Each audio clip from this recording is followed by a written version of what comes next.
Here, transcribed, is another in NBC's outstanding parade of new shows. Four Star Playhouse, a repertory company of four great Hollywood stars.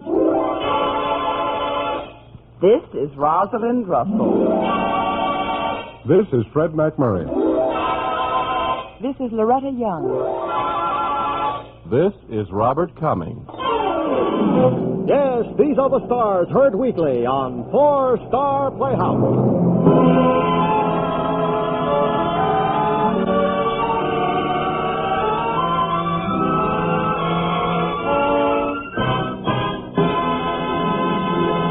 Ladies and gentlemen, one of our four-star players and star of tonight's play, Miss Rosalind Russell.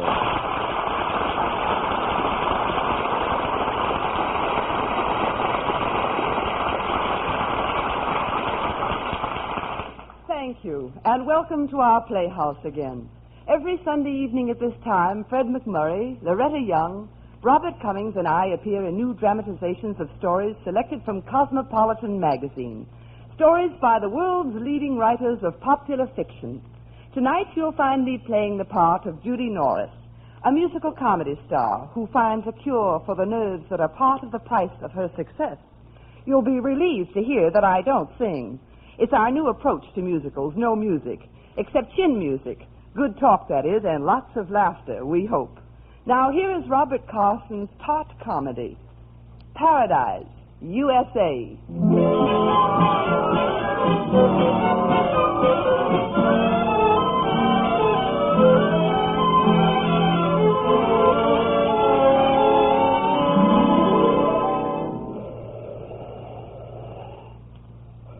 The surgical mask over my face smelled of rubber and germicide.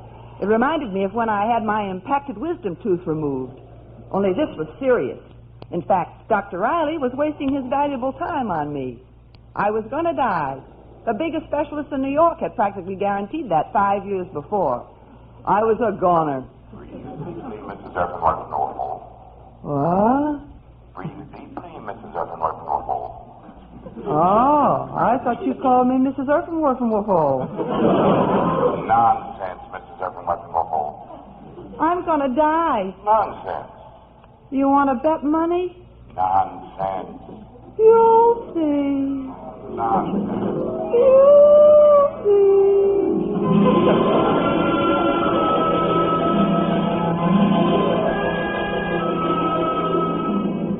I didn't have much longer. I tried remembering things. I had to remember everything quickly and live it all over again quickly, in case my memory didn't exist where I was going.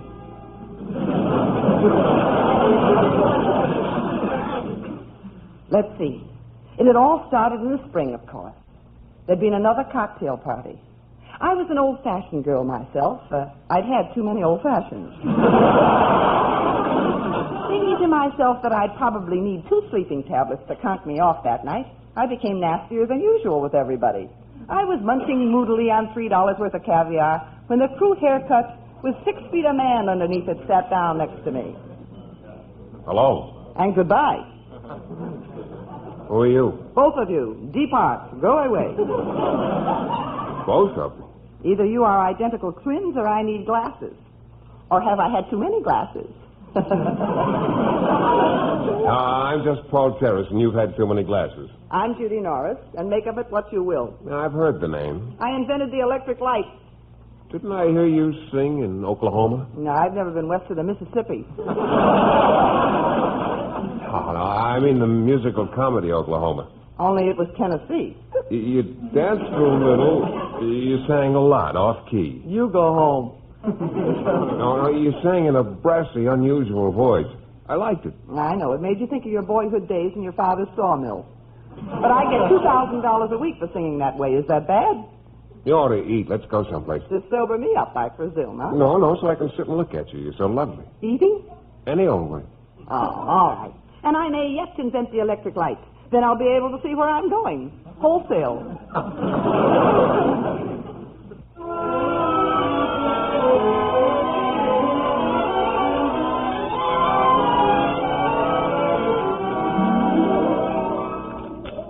Well, how did you discover this graveyard beanery? With a pirate map? Well, the food's very good here. Yeah, the flies like it. I used to have a studio near here. Studio? Mm-hmm. I paint. Oh, and what do you paint? Pictures. Well, I didn't think you needed a studio to paint Tom Sawyer's fence. That was whitewash. Ah, I suppose you want to do a portrait of me. No, your face is beautiful, but it's rather empty. What do you suggest I do to fill it up? Have some more stew. Oh, I don't know if I should take this guy straight or with a dash of strychnine. Where do you live? Oh, I have a humble little 14-room retreat on Park Avenue. I'll take you home. Oh, no. No, you must never see the bitter squalor of my life. Are there buses on Park Avenue? It's a little off my beach. Oh, it's only 4 miles, and I have my French heels on. Let's walk. Okay.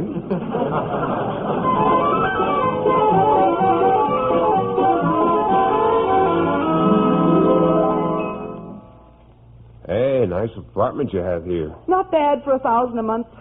Nice place. I'm curious, nature boy. Aren't you going to make a pass? Who at? Well, I could call my name. Very nice diggings. Now, here. look, you, I have a pain in my head. It's called migraine. They don't know what it comes from. But if I sit still and talk, I suffer more. So let's go to a newsreel theater, you and I, or you go home, huh? I'll go home. Shall we draw that up in treaty form? Tell me, are you working now? Well, I was in a show this season, but it folded. What about it? Well, I want to court you for a few days, but I'm strapped for money. Tell. Will you lend me $100? Well, I'm an expensive date. Why not make it $500? 100's enough. I'll pay you back the first of the month. Will a check be okay? Good as gold. Better. My gold sings in a brassy voice. Off key, remember? But thank you for your confidence in your dream girl, namely me. I'll pay you back first of the month. You said that. Do you always say everything? Twice, thrice, and thrice? Make the check payable to Paul Terrace. You know, you're a million laughs. I'll do it. Paulterris. How do you spell dollars? DOLLS. Oh, thank you. Here you are now, my barefoot Romeo. Thank you. And if, dear one, it bounces, think not that your love was false, but she has at other times ere now been struck but good. It won't bounce. And may I say, Mac, that never has the bite been put on me in quite so novel a fashion? You court me yet. Well, I mean it. You know, if you were tight for dough, why didn't you ask me straight out for a loan? I love you. I know. You loved me in Oklahoma, only I wasn't in it. You know, you need a guy like me. Not like you need that 100. And when, may I ask, may I look forward to seeing you and my century? Well, I'll ring you from New Jersey. I live there. Just reverse the charges. No, wait. Let's make a date right now. We'll save a toll call. Name the Boward Fisting Place. Meet me at 59th Street and 5th Avenue tomorrow at 1. Primed for lunch, or shall I come at? Well, I can't afford lunch and dinner. Just dinner. I'll buy you dinner. Oh, no, Buck. Let's live off nature. I know a couple of swans in Central Park. Huh? Oh, I'll see you tomorrow.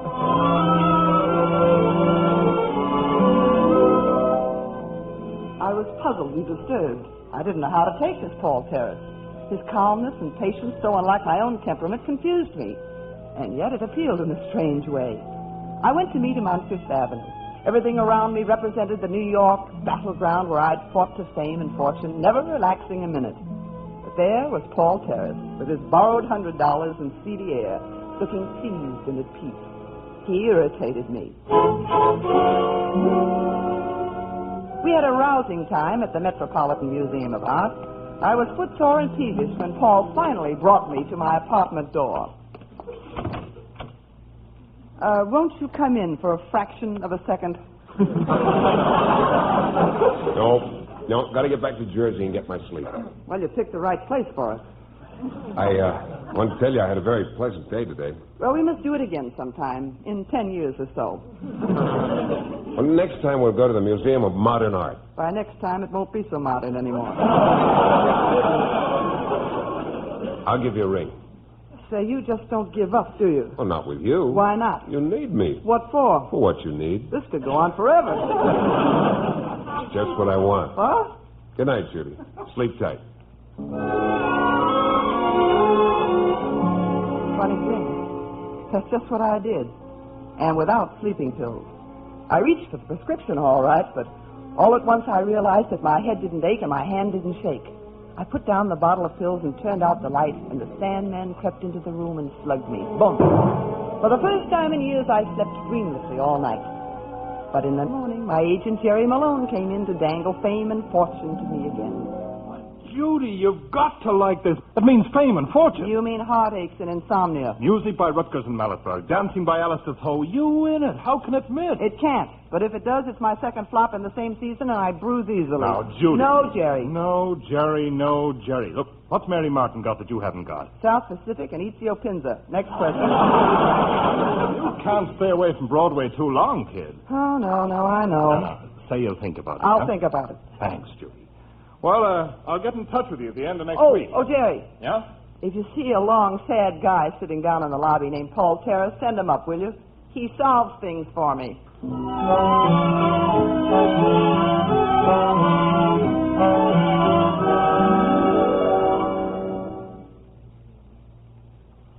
Well, are you going to do the musical, Judy? No, I don't know, Paul. I can't afford 2 failures in 1 year. What do you do? I don't know. Might go to California, pan gold. Oh, come on now, no kidding. I'd go to Europe, but I can never find the powder room in foreign countries. What? Of course, I could try the Channel. No, look, avoid... Save your money, stay here. If I stay here, somebody will put me to work, and my head will ache again. Not necessarily. Inevitably. Not if we get married. Married? You to me, me to you? Why not? Oh, well, thanks awfully, but you mustn't feel the $100 obligates you.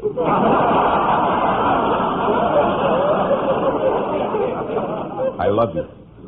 You say that as if you were giving the correct time. But I do.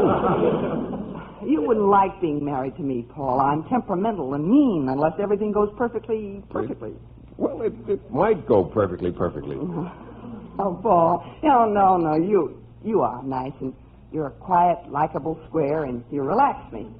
But there's such a thing as being so relaxed you can't move a muscle. And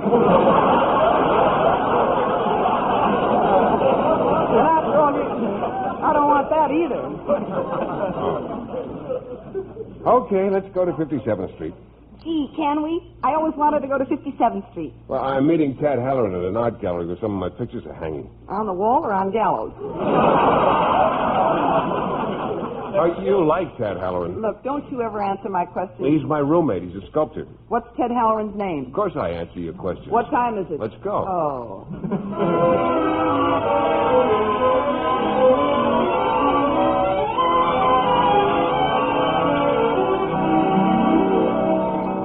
Well, Miss Norris, where did Paul ever find you? He blew a moose horn, and out of the woods I did plunge. I saw her in Oklahoma. There are no meese in Oklahoma. But you mustn't come to art galleries, Miss Norris. May I call you Judy? You mustn't come to art galleries, Judy. You make art look uncouth and ugly. That's sweet of you, Halloran. But how much could anyone louse up a painting like, say, that accident hanging up there on the wall? I painted that. Blindfolded? It's one of Paul's abstract things. Don't you like it? Oh, well, I'm getting used to it. Well, let me explain it. No, Paul, let me guess. It's wonderful, Paul. Now, tell me, Paul, how much are you asking for that mishmash up there? $50. $1,000. Sold to the beautiful patron of arts for 1,000 seeds. Where do I make out the check? Now, Judy, I won't let you buy that painting. Paul, are you nuts? Think of all the groceries that'll buy it. She is not buying that painting. But I love it. She loves it, Paul. I love food. You love her. Perfect. And I'm going to marry you. Huh? What? We're getting married. What? Congratulations, Mr. and Mrs. Paul Terrace. Well. No. Now, look, I was married once to an actor. We were both infatuated with him, but my infatuation didn't last. I don't want to try it again. Now, is that clear? Perfectly. Let's go, Judy. Where? To get a marriage license. Now, wait a minute, Paul. Marriage is a big step for a girl. It's a big step for a boy, too. Are you sure you want to take it? I'm sure I want to take it, and I'm sure you ought to take it. But Now, come on. My car's outside. Oh, well, kill or cure.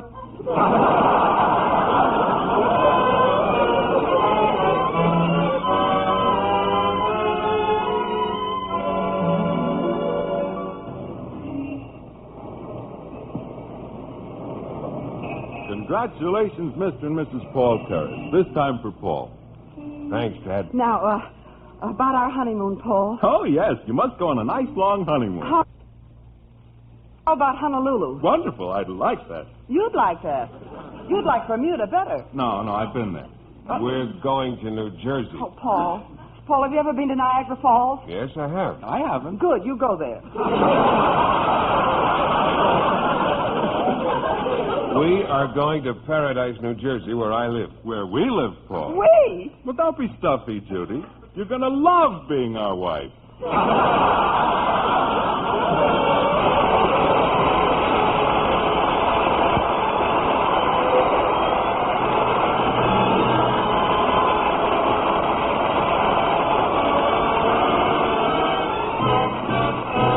You are listening to the Four Star Playhouse dramatization of Robert Carson's Cosmopolitan magazine story, Paradise, USA, starring Rosalind Russell.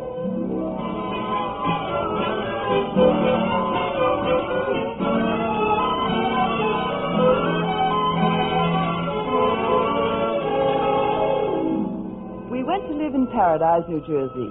All three of us. Paul painted, Ted sculpted. Ted wasn't a bad fellow after all. In fact, he was gay and charming and quite insane, and a good tonic for my several bad moments in Paradise.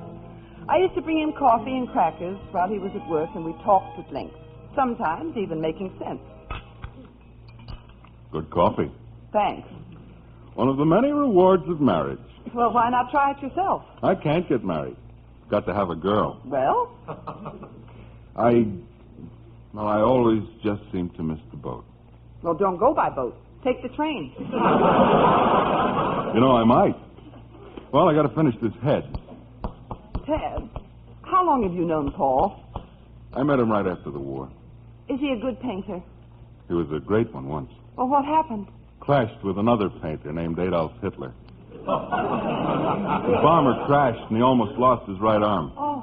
And he had to learn to paint all over again with his left arm. Oh, he never said a thing about that to me. Oh, he'll start clicking again. Just wait. You like him, don't you? I like him and everything about him. Thanks. And if Paul weren't the nice guy he is, Yes? I wouldn't be the nice guy I am, or seem to be, to new and superficial observers.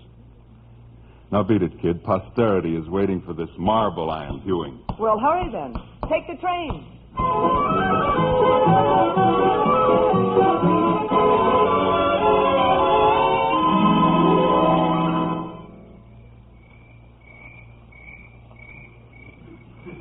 Oh, it's lovely here, Paul. So quiet, peaceful. Yeah. Paradise has its points. One of its nicer points is this porch. Like New Jersey better? I now regard NJ as ready for statehood. A month ago, you wanted it run out of town. A month ago, I was still having my headaches. See? Oh, Paul, I have a lady in the balcony. She has a question. Shoot, lady. It's about her platinum wedding ring set with diamonds. Even such teensy diamonds run into lettuce. I had a wristwatch. Pretty good one, like flyers used with lots of gadgets. It belonged to my bombardier. He wanted me to have it after. Well, anyhow, I gave it to a man on 3rd Avenue, and the man on 3rd Avenue gave me the ring, even Steven. Oh, what about your bombardier? He'd understand. Paul. Yeah, on account of he'd know that anyone I loved would deserve what it took to get the ring. Paul, Uh-huh. Oh, nothing. You're very good to me. You're good for me. I'm dull. You're good for me, and you keep me from blowing my top. Okay. Well, no appointed woman is really chic without her top. Yeah, that's logic. I don't have hangovers, and I don't take stuff to put me to sleep anymore. Paradise. Oh, it's wonderful.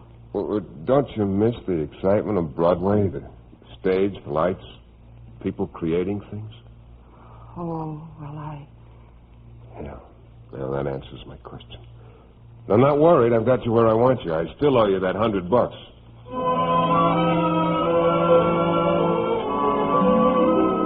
Ring Paul began to paint portraits in his spare time. And he began to paint mine, too. New York jitters, sleepless nights, cocktail parties. They were far, far away.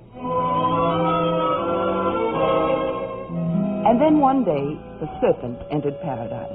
My agent had a great new musical for me. At first, I didn't listen. My agent showed me my shrinking bank account. I heard applause again. I saw the rave notices. I thought of all I'd fought for, being abandoned. I said, go home, I'll let you know. I asked Tad for his advice. Coffee, Michelangelo? Thanks, Judy. Just set it down where I'm bound to sit on it. Oh, how's it coming? 2 more weeks and some lucky fellow will have an original Ted Halloran for his tombstone.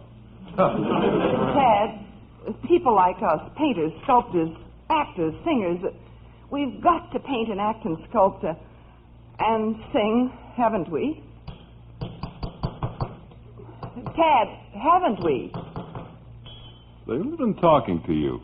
I've been asked to do a show. Yeah, I saw the car drive over that character. Oh, what'll I do? No, ask your husband, Judy. Oh, I know his answer. It'll give you a headache. Life gives you a headache. Tell me what to do. I can't, Judy. Paul's my friend and Paul's your husband. He makes the jokes where you're concerned. Oh, if he'd only be more like you about these things. Those are hard words, Judy, for Paul and me. Tad. Yeah. Nothing. We all have our work and our own minds to make up. Well, thanks for the coffee, Judy. Back to work I go.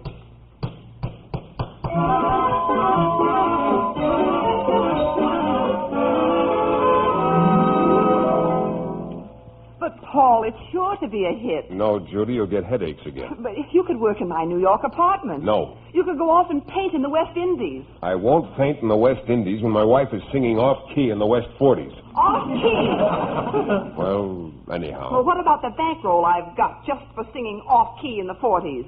What about the bankroll I had, that is? Oh, I see. Paul, now wait a minute. I didn't know I was eating into your capital that Well, fast. I didn't mean that, Paul. I only meant that the money is going and I have to get more. I think you're right, Judy. I think you ought to go back to New York for a while. Now, please. I need my work and you need yours. When we need each other, well, the trains are running, aren't they, both ways? Well, will you see me off at the train tomorrow? Sure. Tomorrow.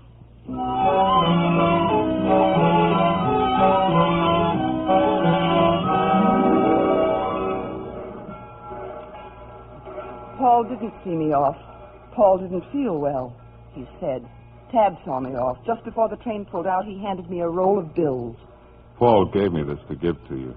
$100, he says he owes you.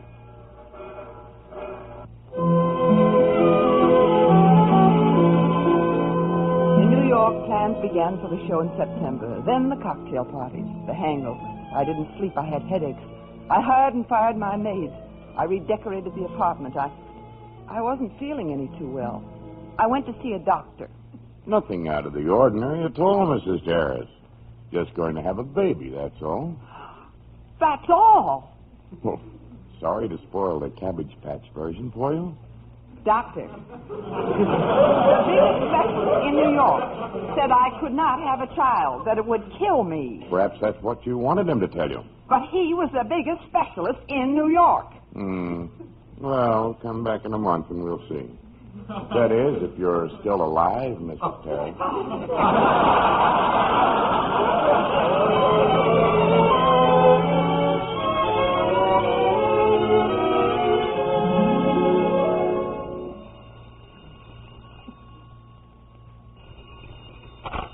Yes? Judy? Who is it? Michelangelo. Tad Halloran, where are you? Can you come over right away? It'd be better if you went down to a bar on 32nd Street and 3rd Avenue where Paul is getting drunk Drunk? Paul? and not working since you left. What? You needed him, Judy.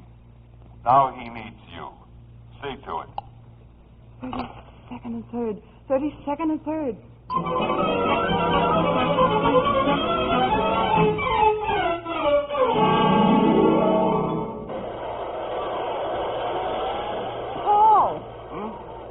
Oh, Judy. Oh, Paul, darling, Tad just phoned me. television. Bases full. Now, Paul, you mustn't do this. Now, come with me. I've discovered my right arm can lift a glass, and it's great. Oh, dear. This may not be the time or place to say this, but I'm going to have a baby. I'm going to have another bourbon.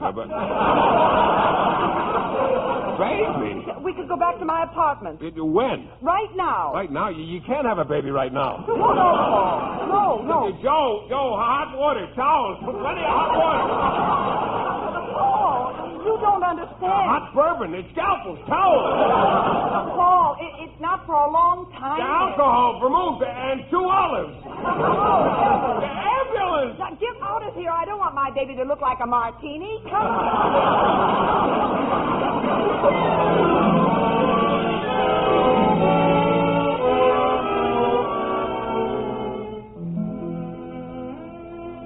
We went back to paradise again, and this time it was paradise. This time it stuck. Paul painted again. He began selling some work. He finished up my portrait because I wanted him to, because I wanted him to have it if I shouldn't be around sometime soon. Snow fell. On a still winter's night, the baby arrived.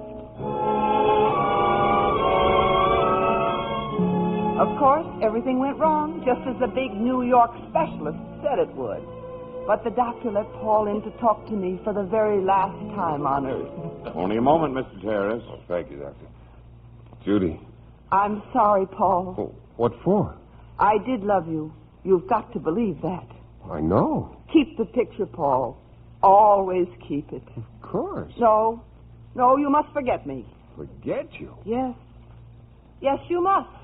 Forget you? Yes, please. Forget you? You must. Forget? Yes. There. That does it, Mrs. Erpenwurfenwurfel. How are you, Mrs. Erpenwurfenwurfel? Who, me? Well, how do you feel now, Mrs. Erpenwurfel Terrace? I'm dead. Hiya, Judy. Paul. Hi. You dead, too?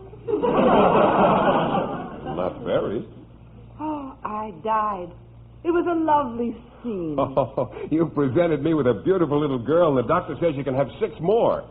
Then I just dreamed it. It was a dream. And so's the baby. Oh, Paul. Is she nice? Well, yes. Paul! It's nothing serious, only that voice of hers. Voice? It's a lie.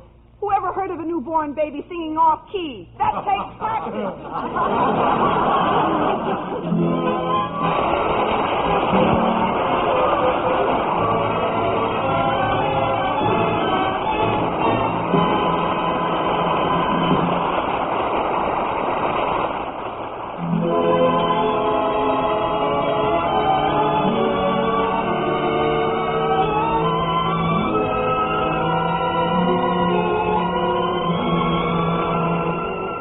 You have been listening to Four Star Playhouse, tonight starring Rosalind Russell in Robert Carson's story, Paradise, USA, adapted for radio by Milton Geiger. Ira Grossell was featured as Paul. Others in the cast were Shepard Menken, Dan O'Herlihy, and Ken Christie. Four Star Playhouse is directed by Warren Lewis. Music composed and conducted by Albert Harris. Portions were transcribed. Rosalind Russell will soon be seen in the Columbia Pictures comedy Tell Her to the Judge. Each week at this time, one of our four-star players, Rosalind Russell, Fred McMurray, Loretta Young, and Robert Cummings, will be heard in a special adaptation of a popular fiction story selected from Cosmopolitan magazine, written by the world's foremost fiction authors. Next week on Four Star Playhouse, Loretta Young will be starred in Virginia Faulkner's delightful comedy, Once Upon a Horse.